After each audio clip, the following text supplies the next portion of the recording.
Assalomu alaykum rahmatullohi barakatuh hammalarga.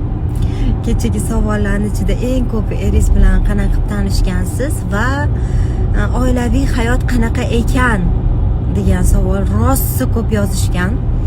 Erim bilan qanaqa tanishganimni inshaalloh video qilaman uni, chunki gapirib bermasam sal ozgina anaqaroq tushuntirib faktlar bilan bo'ladi-ku, nima videolar, nima qanaqa hodisani orqasidan hammasini ko'rsatib bermasam tushunmaysizlar.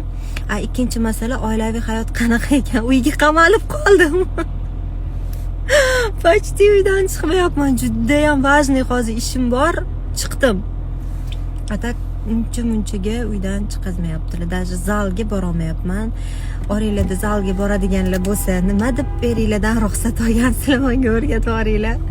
Nima qilib bo'lsa ham ko'ndirishim kerak, хотя бы zalga. Chiqqim kelyapti-da.